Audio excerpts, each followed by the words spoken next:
தமிழ்நாட்டில் என்ன நியூஸ் சேனல்லாம் இருக்குதா இல்லையா? இந்த வீடியோ பார்க்குற நீங்கள் தான் வந்து ஒரு கருத்து சொல்லணும். என்னன்னா, இந்த நியூஸ் சேனலில் நியூஸ்ன்ற வார்த்தை மட்டும் அவங்க தூக்கலாம்னு நினைக்கிறேன். ஏன்னா இப்போதைக்கு யாரும் நியூஸ்லாம் போடுறதில்ல. உதாரணத்துக்கு கடைசி ஒரு மாதத்தில் நடந்த 5 பெரிய விஷயம் சொல்கிறேன். இந்த 5 விஷயத்த நீங்கள் எந்த கட்சியாலும் வந்துக்கோங்க, ஒரு நடுநிலையாக பேசுங்க இந்த வீடியோ பார்த்துட்டு.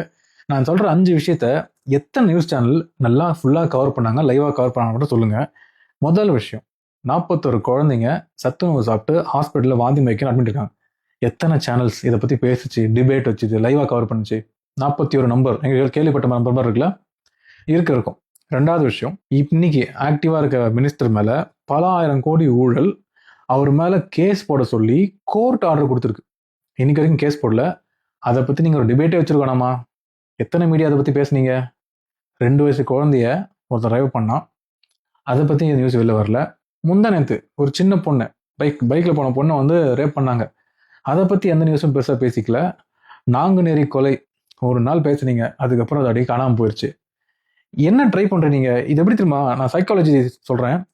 ஒரு கெட்ட விஷயத்தெல்லாம் மறைச்சிட்டு நல்ல விஷயத்த மட்டும் காமிச்சே இருந்தா, நீங்கள் பொதுமக்கள் வந்து பொதுவாக எப்படி ஒரு நியூஸ் தெரிஞ்சுப்பாங்க, ஒரு நாட்டு எப்படி தெரிஞ்சுப்பாங்க, நியூஸை பார்த்து தெரிஞ்சுப்பாங்க. இப்போ நீங்கள் கெட்டதே பார்க்கலாம்னு வச்சுக்கோங்களேன், வெறும் நல்ல விஷயத்த மட்டும் கேட்டதுன்னு வச்சுக்கோங்களேன், நல்லா படித்தவங்க கூட ஏமாந்துடும். ஐயோ பரவாயில்ல போல இருக்கு, நல்லதான் நடக்குது, நாடு நல்லா முன்னேறிச்சு போல இருக்குன்னு சொல்லி யோசிப்பான். இது எவ்வளோ பெரிய ஒரு அசிங்கம் தெரியுமா அது?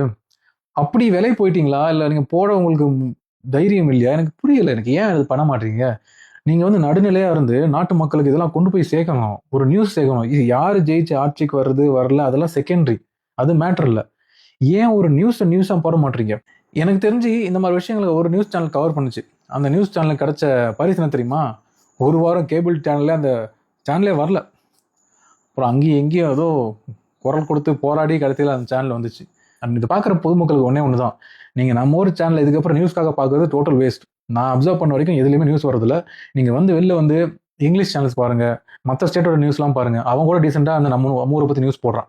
அண்ட் சோஷியல் மீடியா நிறைய பேர் வந்து பயங்கரமாக உண்மையை பேசுகிறாங்க, அவங்களாம் ஹேண்ட்ஸ் ஆஃப்.